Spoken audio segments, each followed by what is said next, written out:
take refuge in the Buddha. I take refuge in the Buddha. I take refuge in the Dharma. I take refuge in the Dharma. I take refuge in the Sangha. I take refuge in the Sangha. Keeping the palms joined.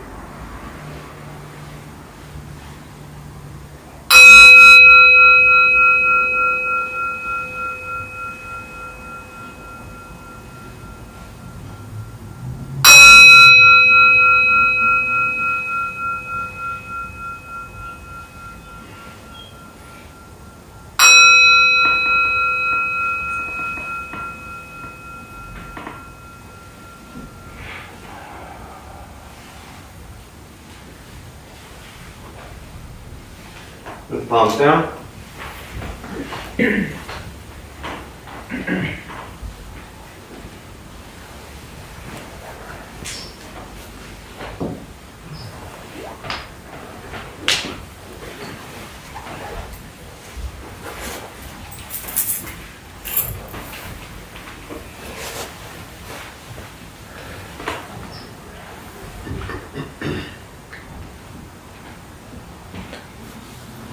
All right, good morning, everybody.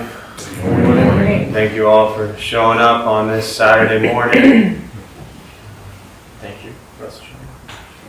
You're all here. I figured I might as well show up. You know? I got thanked for showing up. But, it popped up on my calendar, so I figured. It's actually funny I said that because I was just thinking, I prepare what I'm going to say about 3 seconds before I sit down. And that way I don't put too much thought into it. It works out better that way. But, people come into meditation, Buddhist practice, and very often, I don't know, I'm making this number up. I'm making up everything I'm about to say, but like 98% of the people that show up at this place have issues with ritual and religion and all that stuff. So they come into Buddhism and they're like, well, it's just a philosophy, that's cool. Don't introduce any of this ritual nonsense to me, Which is funny because we have so many rituals in our lives without even realizing it. You have your breakfast, if you're fortunate enough to have breakfast, you have your coffee if you're fortunate enough to have that, or tea because you've given up coffee. You have whatever your routine is, you're brushing your teeth. Like your entire life is some form of ritual for most people in various ways. And yet when it comes to a practice like this, people are like, I don't do ritual. I'm over that religious stuff. For me, this is ritual. The calendar invite, that's a ritual. It's a reminder. But if we can figure out how to use rituals in our lives in a healthy way, right? We call them habits. Anyone here have unhealthy habits? Unhealthy habits, but we have so many good rituals we put into our day. So we just drop kind of the words of rituals and habits and we look at what is our routine. And so for me, even just the formal, a half bow here, because if I do full bows and have a robe on, everybody gets freaked out and thinks they're at some religious thing. So, I dress like this and I do what I do just to make people feel comfortable. Right? Only to eventually tell you that that's nonsense. But look at the rituals you have in your life. For me, Buddhist practice, the ritual part of it was critical, most important. Because it attacked the one thing that needed to be attacked in my life. Which was what? What's the one thing that needs to be attacked in your life to help you be healthier and happier? Lack of this. No. Let it go. No. Ego. Someone said it. I heard it. Ego. Ego. Your ego. Not that any of you have it. I'm sure I'm the only one who has one. But the ego. And so for me, showing up to a place and being told by absolute strangers in another language I didn't understand to just bow endlessly. Like literally for hours. That was so liberating. Because I didn't have to think. Listening to 3-hour-long Dharma talks, Buddhist teachings in another language that I didn't understand. was liberating. Because I didn't have to think about it. I didn't have to try to understand it. I didn't have to analyze it. I didn't have to think like, do I agree or do I disagree? Does my ego like this or not like this? It's just cutting through all the madness of trying to figure stuff out and just putting healthy rituals, healthy routine, healthy habits in place. And for many people, Saturday at 11 o'clock, this is one of your healthy habits. And that's beautiful. And so, we've shown up. What else in your lives are like this? So, that's why it was interesting to me, because I was thinking that as I was, doing my half hours into the bell, because that's so important to me as a practitioner. That is a daily reminder to come back to present moment and be with what are healthy rituals, healthy routines, healthy habits, and showing up. And so what else in our lives do we approach that way? So my suggestion for all of you is to, as we start with a little meditation practice, if your mind is going to wander to something, which it will, let it wander to what are healthy rituals, healthy habits you've put into your life. Because if you do all day long tons of healthy habits, healthy rituals, whatever you want to call them, healthy things, physically, mentally, and emotionally for you, you don't need to be here. That's the reality. But we drop something like this in our lives to remind us. And just explore that in your day. Because to me, that's the heart of this practice. And that's why for me, hitting the bell, doing the bows, the prostrations, that's my daily, just reset of okay, here I am. This is most present. This is most important. Just be with that action. So, all right. So we'll start with the meditation practice. To those who are joining virtually, welcome. Glad you're here. Thanks for showing up. Feel free to say hello. The chat box there if you want. A couple things I'll tell you before we begin. For anyone who may be sitting for the first time, nothing's going to happen to you. Right? You're not going to float away. You're not going to have any mystical, magical experiences. The mind that races all day long is not going to shut off. Don't judge your practice. You don't ask yourself, is this working or not working? Are you doing it right or wrong? We're just going to sit. We're going to breathe. You'll hear sounds inside, sounds outside. This is life. Life is filled with chaos. And this practice is learning to get quiet and still within all the chaos. Posture, you just want to be comfortable. If you're on a cushion, often it helps slide into the front third. Pushing the stomach forward allows the back to straighten. Shoulders are relaxed. If you're on a bench or chair, however you are seated, hands are rested comfortably on the knees or lap or whatever is comfortable for you. I will guide us as we begin, and we'll settle into a little bit of silence. Most important, do not expect anything. We're just going to sit and breathe.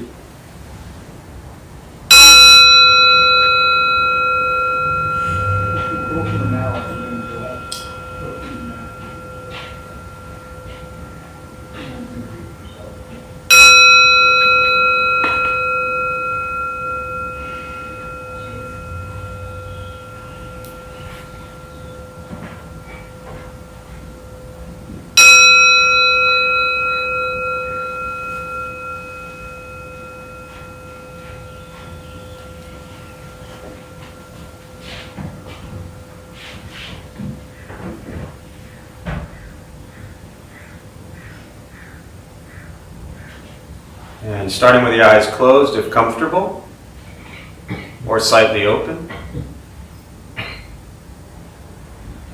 Mouth is open or closed, whatever's comfortable. We'll start with taking 3 deep breaths, slowly.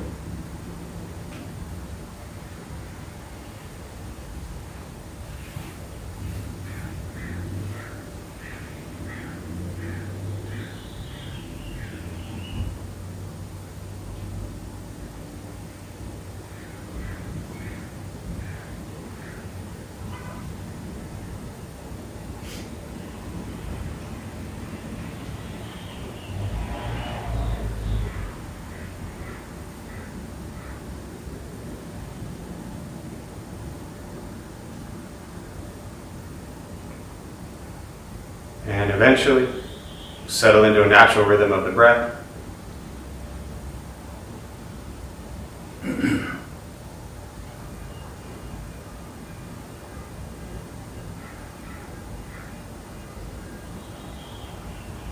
Noticing the mind as it wanders, jumping from thought to thought.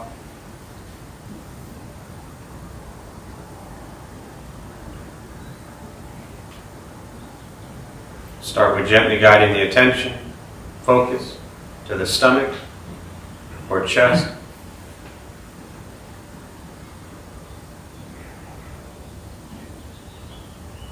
Breathing in, feel them rise. Breathing out, they fall.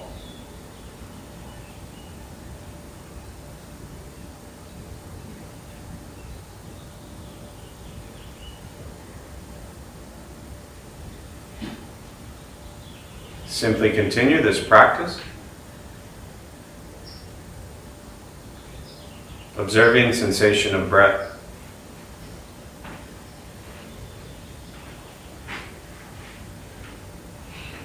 Expecting nothing but to sit and breathe.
As the mind wanders, lost in thought, recognize it.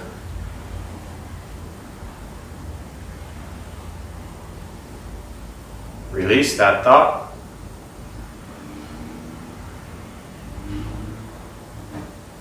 Return attention, focus to the breath.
Breathing in.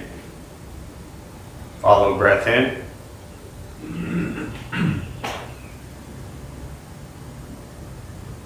Breathing out. Follow breath out.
Letting go of expectations.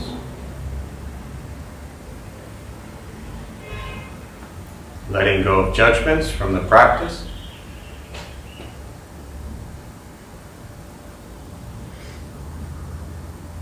Just sitting, breathing.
Learning to be comfortable in stillness,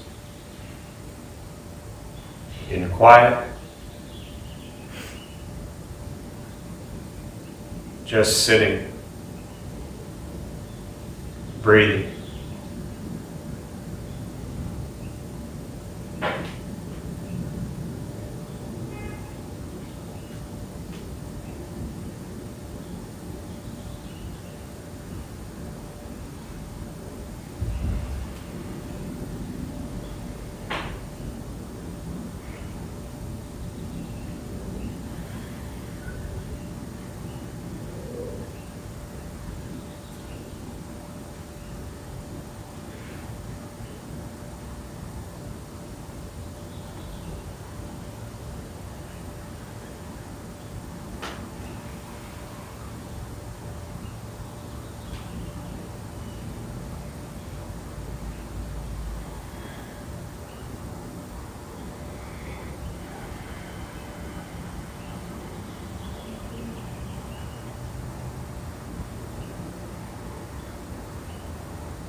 And with the body still, rested,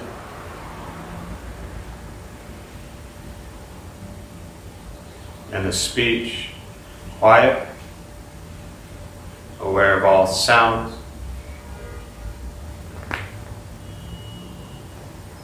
and the mind learning to settle, know what it's like to just sit and breathe.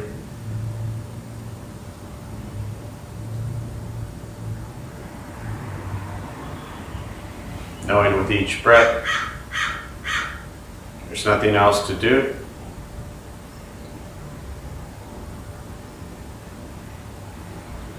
Nowhere else to go.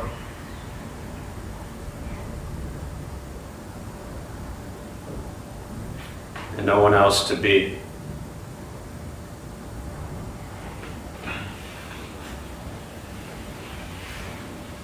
Everything beautiful, exactly as it is. Sitting, breathing.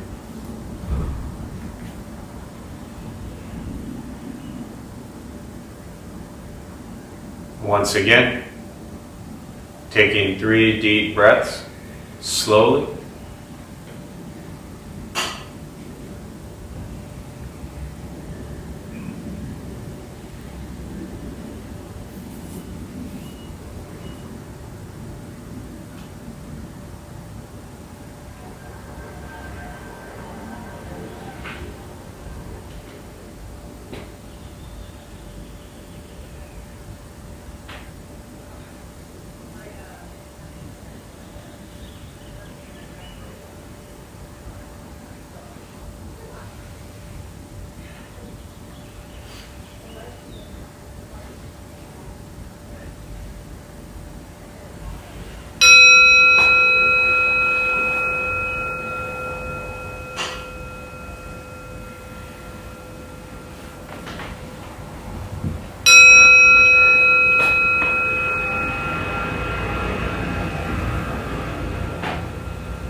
As you slowly open the eyes,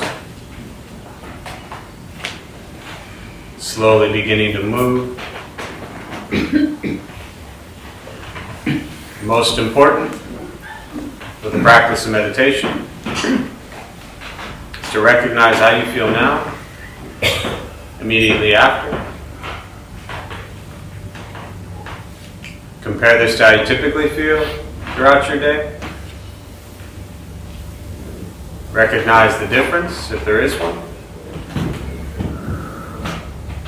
Ask yourselves how you prefer to feel every day for the rest of your life.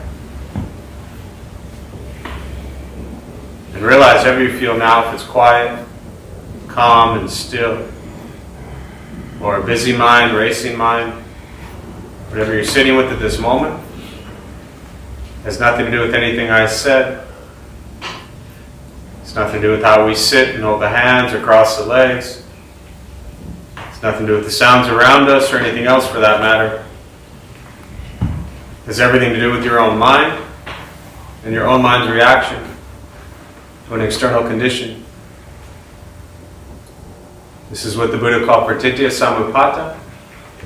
It means dependent origination. This is the basis of the Buddha's awakening. The word Buddha simply means awaken. He was a human being no different than any one of us who began to understand why he suffered, why he got angry, sad, depressed, stressed, anxious. He began to understand the causal relationship of all phenomena. And what that means, very simply, for all of us in this room, regardless of where you come from or what you believe in or where you think you're going, your whole life is filled with things that happen. You react. More stuff happens. More reactions. That's it. All we're working on is closing the gap to where the way you feel now is closer to how you feel always. Just as driven, motivated, productive, successful, whatever that means to you in your respective lives. But with a mind that's steady, clear, focused, distracted by nothing, disturbed by no one. This practice is not easy. It's not necessarily fun. It's not an escape, as often people think it is. If your life is a crazy, hectic, stressed out mess, meditation doesn't fix that. It helps you become aware of your life that is a crazy, hectic, stressed out mess so you can begin to make changes in your life. Meditation is free. Buddhist practice is free. It's just sitting, breathing, learning to be kind to yourself and everybody else you encounter every moment of your life. Once we stop trying to change, fix, control, manipulate everything and everyone around us, and we work on changing our mind and our reaction to the world around us, life gets simpler. But this is a practice. It's not a quick fix. It's not a 6-week course. It doesn't change overnight. It is a lifelong practice of becoming aware of what you think, what you say, and what you do. That's it. It is no more complicated than that. Your entire life, your entire reality, everything you do all day long comes from what you think, what you say, and what you do. And too many people spend too much time putting all the blame and giving all the credit for their joy and happiness and misery and suffering to others. Your happiness? Up to you. Your misery? Up to you. Once you embrace that, life gets simpler. The world is still a mess. Taking care of your own mind doesn't mean the world's not going to be a mess.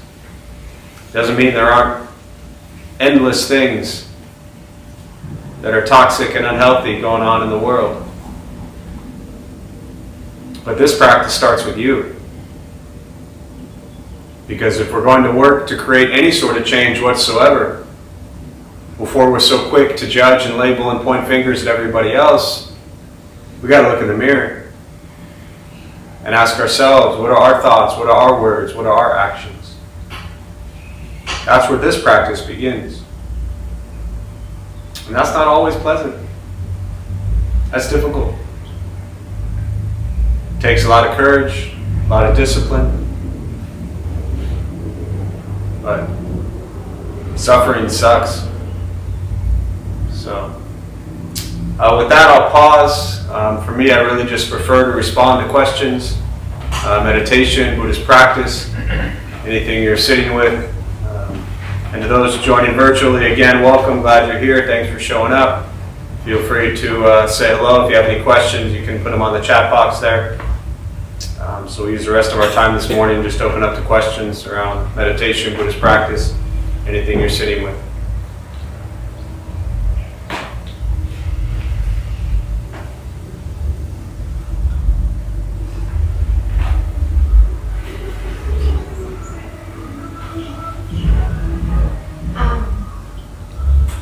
I know that in the past when we have asked about karma, it's something that you normally don't like to go very deep into.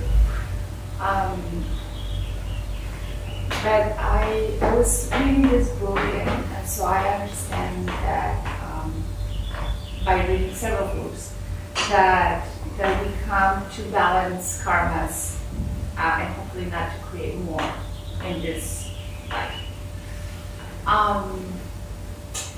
So my question goes a little bit back to the beginning, to when we started with the first karmas and why are we not like angels that don't have as much karma balances to balance? Why did we start with this karma thing? And I understand that could go back to centuries. And that's my question. I'm sorry if it's too heavy. Yeah, no. So let me just paraphrase the question for those who didn't hear it. The first thing you said, and then I'll comment on this, is the first thing you said was you said that I don't like to get too deep in talking about karma.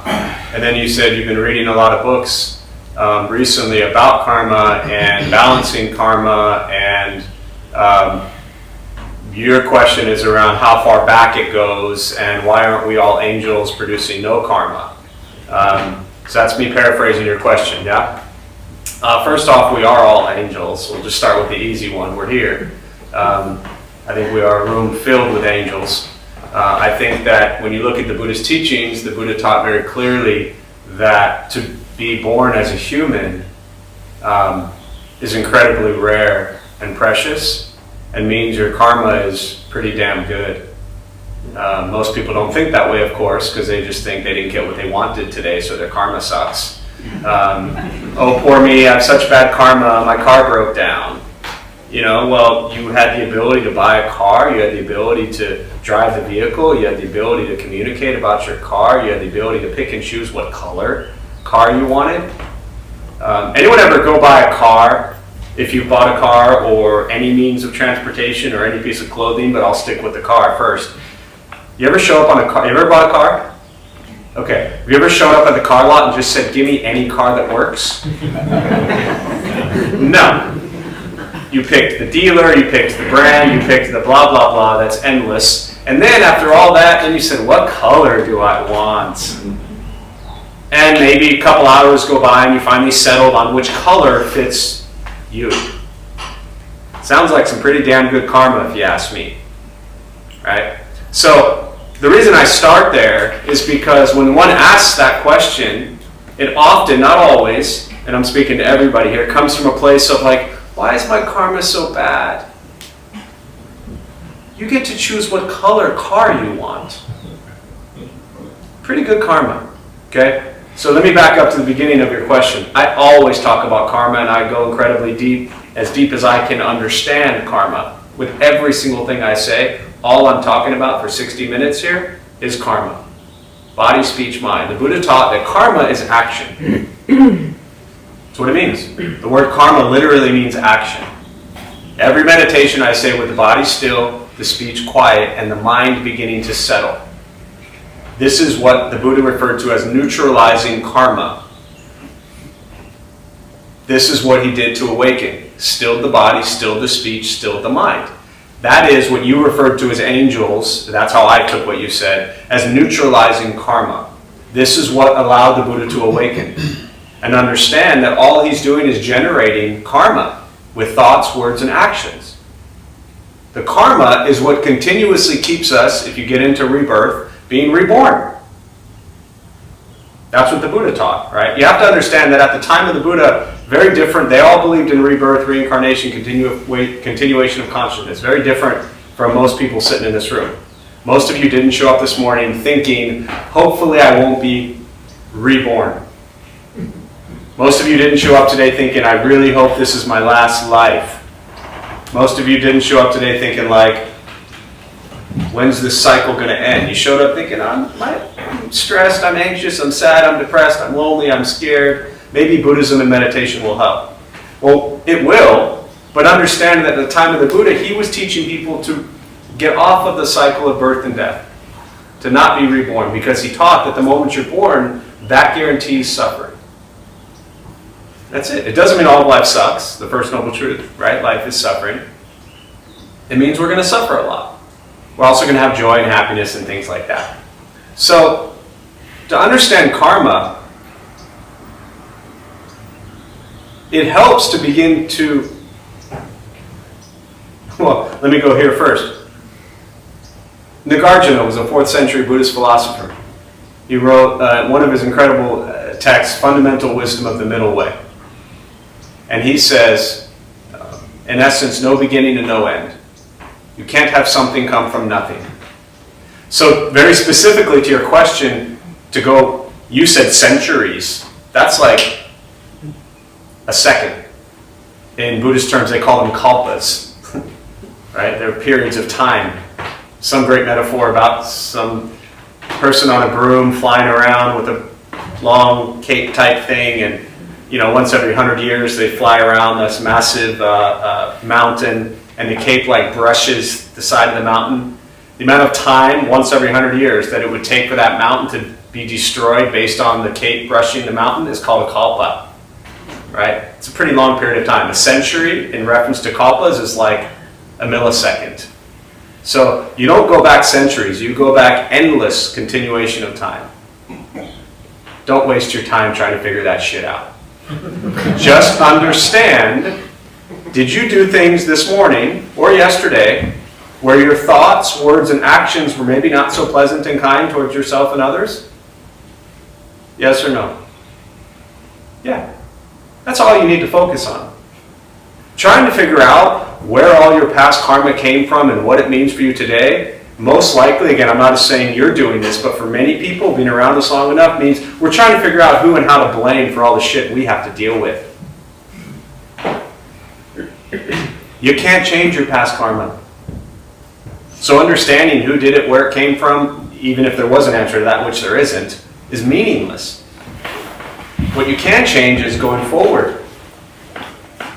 Everything you think, everything you say, and everything you do right now from every moment the rest of your life produces karma. And is body, speech, and mind, thoughts, words, actions, coming from pure intention or not? Coming from ego or not? Coming from a place of I'm the most important person in the world, I need to make sure I get my perfect colored car? Or are you just happy to have a vehicle? Mind your karma going forward.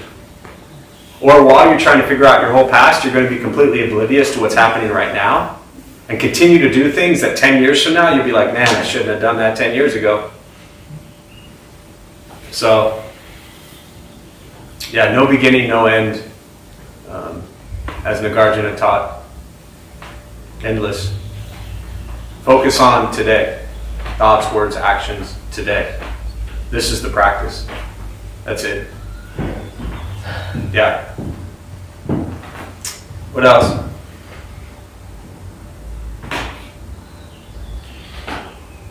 Yeah.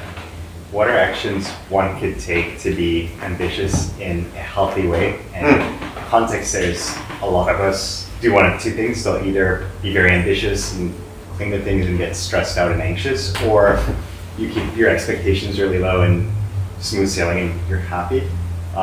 Is there a third path? And if so, like, what can you do to do that? Well, so the question was around ambitions, healthy ambitions, expectations, stress, anxious. Is there a third path, right? What I would suggest is whatever the first two paths are that you described, those don't work. So let's hope there's a third path, right? I wouldn't suggest like trying to identify exactly what that third path is, because then all you're going to do is stress out over whether you're doing that third path properly. And then you just defaulted into one of the paths you just described because you're so focused on doing something right. So the Buddha taught that there are healthy, you use the word ambition, right? From a Buddhist context, we'll look at, say, desire, craving. There are healthy cravings, healthy desires. The desire to suffer less, healthy craving, healthy desire. The desire to make sure you get all the things you want, probably leading to suffering because we do a bunch of stuff to get a bunch of stuff we don't need to throw a bunch of stuff away. So I think, to me, what I hear in your question, and my master always said, you asked about lowering expectations. I don't practice lowering expectations, I practice abandoning them completely. Because as a practice of expect nothing from anyone or anything ever.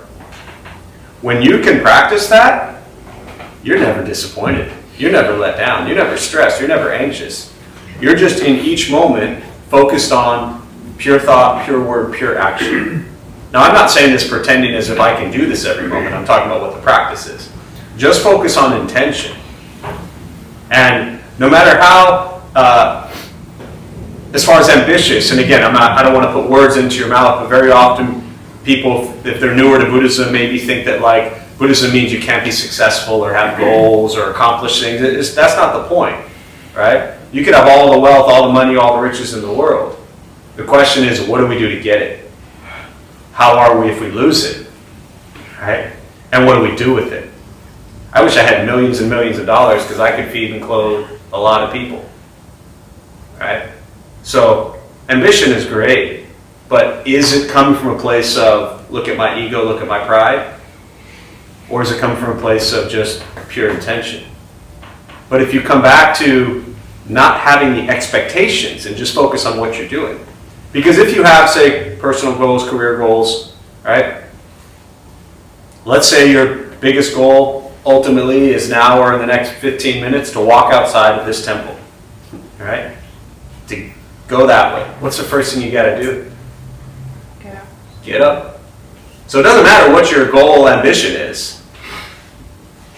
Each moment is what becomes those goals and ambitions. That's the focus. And then if you get there, you get there. If you don't, you don't. But you're not attached to the outcome.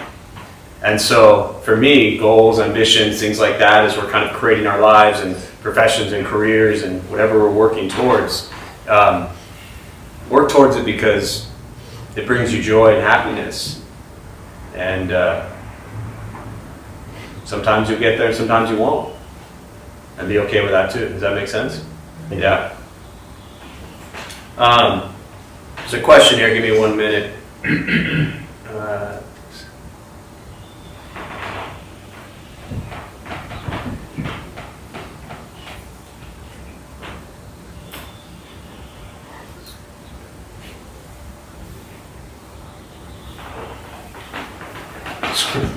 So there's a question here. It says, good morning. I confess I was thinking about this while meditating, but I wanted to remember to ask. In regards to ritual, removing my shoes has become a ritual when I attend the temple. Having shoe racks kind of helps, so I appreciate it. I see it as acknowledgement of the sacred space. It's become a habit and less thoughtful. It's become a habit and less thoughtful about. I'm guessing you mean like you don't think about it so much. What practice might guide me back to my original awareness? So you kind of jumped from removing shoes and rituals to original awareness. So let me talk about the shoe thing for a minute. Yeah, I mean, in a sacred space, and it's funny too. And it's funny to me how many people this will offend at least a handful of you in this room probably. So there's my disclaimer, right? Very clear sign on the door that says, please wear shoes in the bathroom. You have no idea how many people are like, no, I'm okay without shoes in the bathroom. And I'm like, it ain't for you, right? Public bathrooms, are they clean? No. So you're going to go in there barefoot? If you want to roam around walking on piss barefoot, that's up to you. But where are you then coming? In here, right? I couldn't even tell you people I've been like, you should put your shoes on. No, I'm okay. Thanks, but it ain't for you. We don't want to walk on the pee that's on the floor in the bathroom. That's why it's there. And so it is there to respect sacred space. And just to keep things clean, right? And so I think, for you, I guess I'm glad it's become a ritual for you and something that, makes you become aware of it. As far as original awareness, to me, this gets into really the emptiness teachings, the Diamond Sutra, the Heart Sutra, and trying to get to original awareness. You don't get there by trying to get there. And Dogen, the great Zen master, would talk about beyond thinking that when the body and mind fall away, you abide and are left with just sensation of breath. And so people often will say, okay, I need to get my body and mind to fall away. I need to stop thinking. Well, if you keep telling yourself you need to stop thinking, all you're doing is thinking. If you tell yourself, I'm just going to get to my original awareness, then you've set some target, which is yourself, trying to get to your original awareness, which is beyond self, and that doesn't work.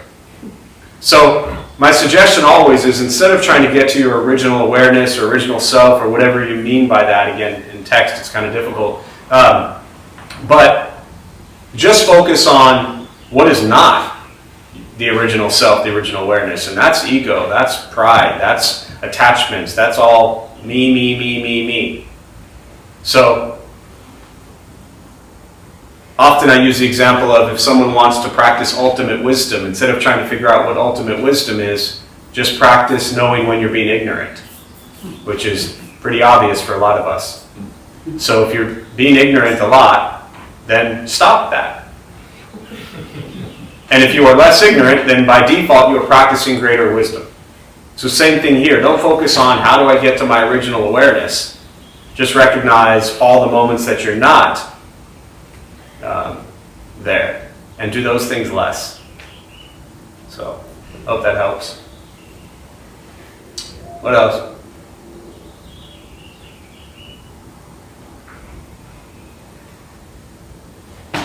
Going back to expectations, I wonder about how you can have a relationship with somebody without the expectation of trust. Very easily. And actually very wonderfully. The expectation and the practice of something are two different things. To trust someone is healthy.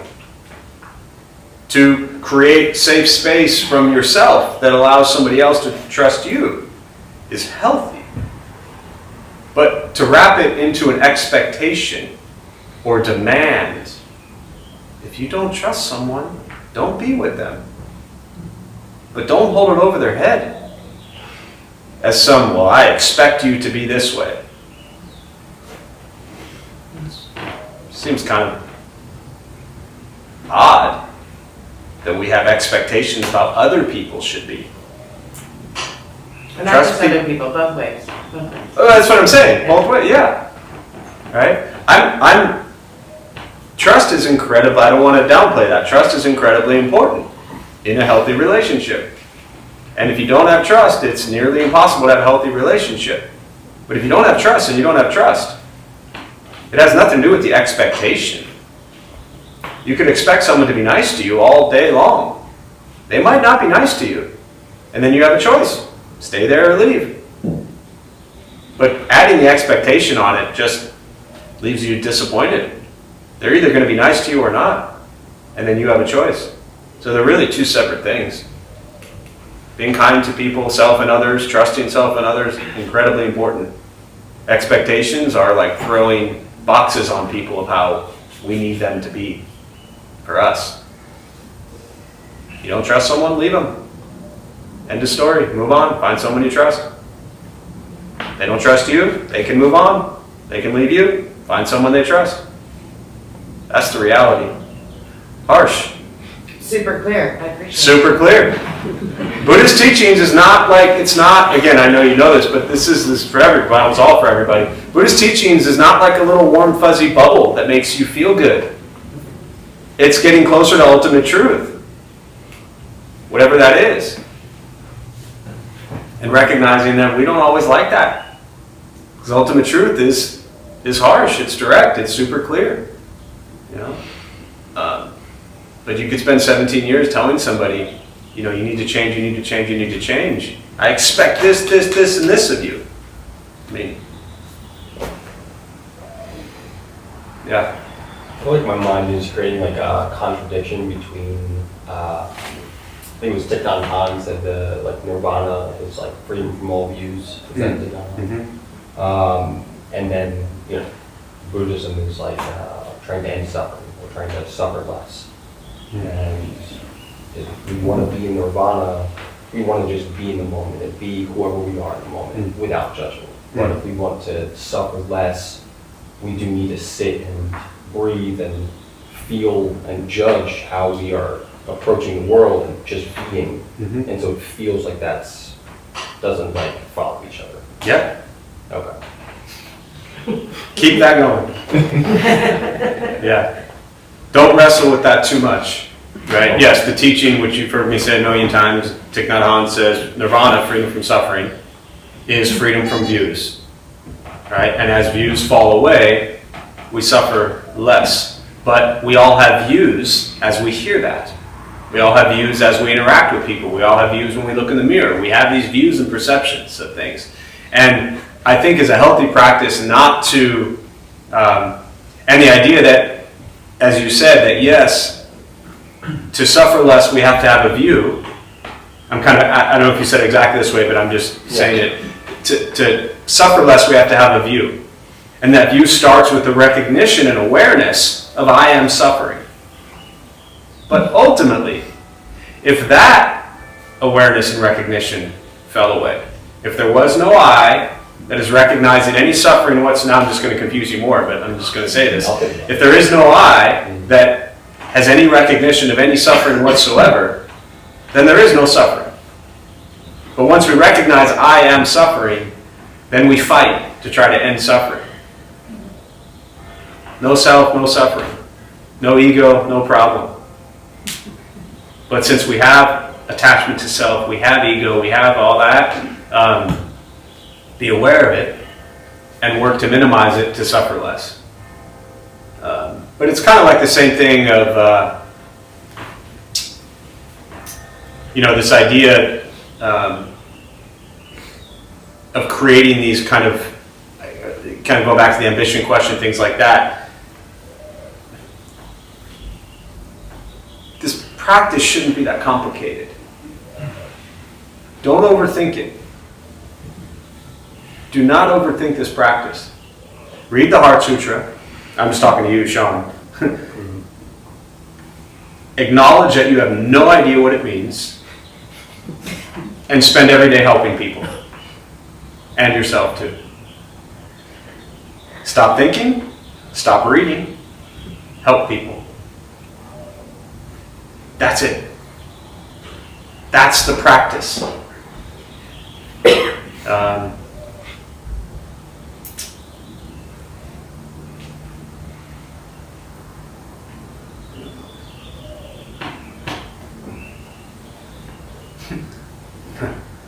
Got you, Frank. He said, beg pardon, I meant my awareness of the sacred space. Now I just take my shoes because it's the thing to do. Good talk, though. Thanks, Frank. And there's, I don't typically respond to people's questions directly anyway, so I'm glad that I did that there as well. There's another question here, and I think I'll close with this maybe. But what if you hurt someone by not being around them because you don't trust them? Yeah, so I don't want to turn this into like therapy. You know, and I mean that with all love and respect, as I say all the time, half the people here are in therapy, the other half are therapists, not necessarily on these sides. And half the therapists are also in therapy. So therapy is incredibly important, mental health, on it, take care of it, stay on your meds, don't like surrender them because of Buddhist practice. But there's very much a difference. And so from the question about what if you hurt someone by not being around them because you don't trust them, that sounds kind of like some sort of codependent thing to me. And again, I'm not going to turn this into a therapy session, but,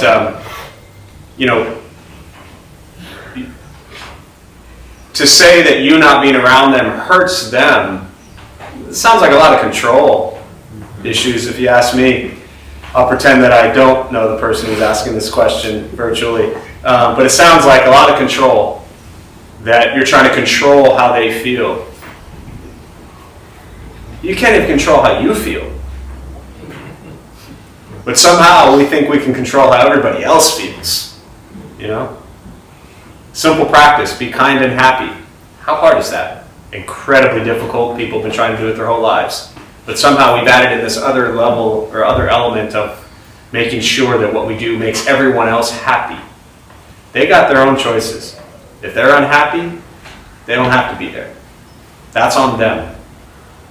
Right? I understand being kind to others, being respectful, doing our best to care and love other people. I get that. But the non-attachment piece of Buddhist teaching says, just act with kindness and compassion and wisdom.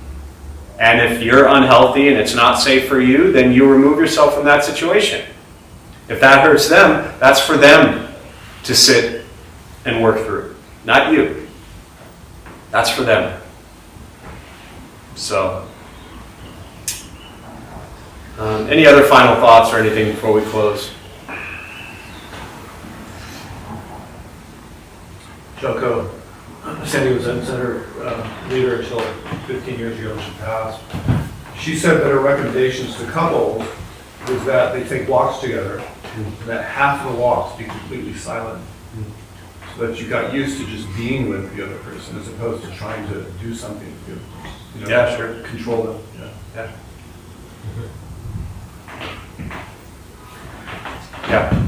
Do you think it's beneficial for someone who struggles with a heavy ego to do something more extreme in the sense of like go meditate in a monastery or something for a certain amount of time, as opposed to trying to do it on their own and kind of like, I don't know, not having the courage or the strength to keep pushing? Yeah. So I'll close with this thought. The question was, do I think that someone who has like a heavy ego, is it better for them to do something like go to a monastery, instead of just kind of like trying to keep pushing?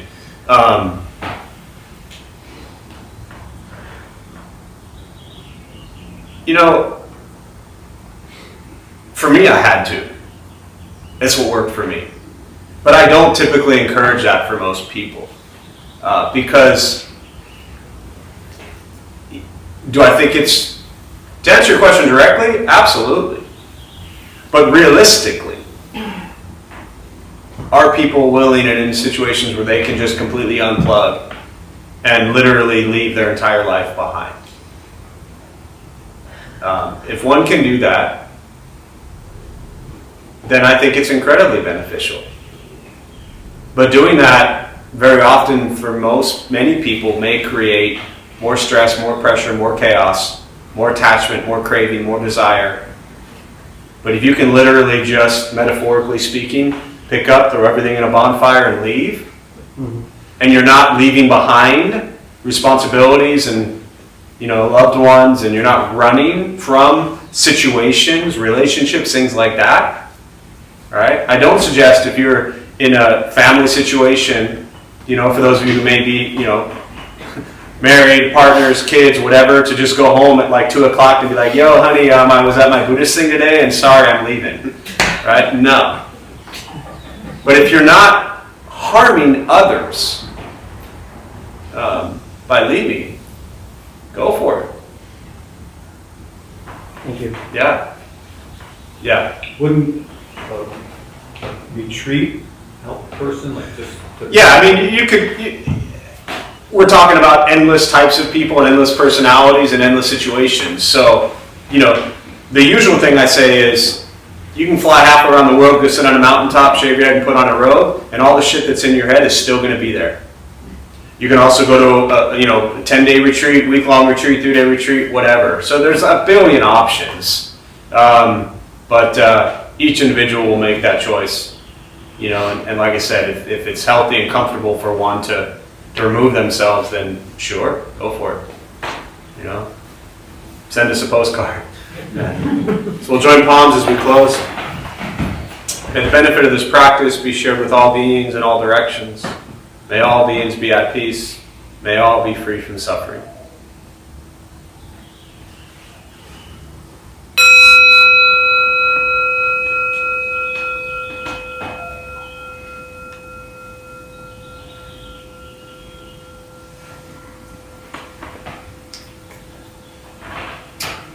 All right, just a few quick announcements before you all head out. Thanks for being here. My name is Jeff. I'm a Dharma Bum. We opened up this temple 17 years ago to introduce Buddhist practice to those who show up. Those of us who lead, we're not monks, we're not nuns, we're not gurus, we're not masters, we're not teachers, we're not looking for students. We're just practitioners. We do our best to take our understanding of Buddhist teachings and put it into terms that hopefully make sense to those who show up. Every night, different practices, going on from different people, leading different Buddhist traditions. Every Thursday, 4:30, we do a food redistribution program. I still think it's the best practice. We prepare gourmet vegetarian meals, we make peanut butter and jelly, and we feed people who sleep on the street. So anytime you think your life sucks and you lack gratitude and you want to run away and figure everything out, feed people who sleep on a sidewalk. And it puts things into perspective, and keep doing that until it actually changes something in you, or something like that. Let's see, other than that, out of the ordinary, I'm going to start a new class tomorrow, so it'll be every Sunday, 1 o'clock, and everyone's welcome to show up to that. Otherwise, there's always something to do around here. There's lists inside the bathrooms. There's a garden that might need some picking up. We have no cleaning crew. We are it. There's a lot of people that come through here. As we already pointed out, the bathrooms are not clean. So thanks all for being here. If you want to help out, we'd appreciate it. Buddha for You is downstairs if you need anything. We wish you well, and we'll see you soon. Tomorrow, 1 hour. 1 to 2. It's all on the website.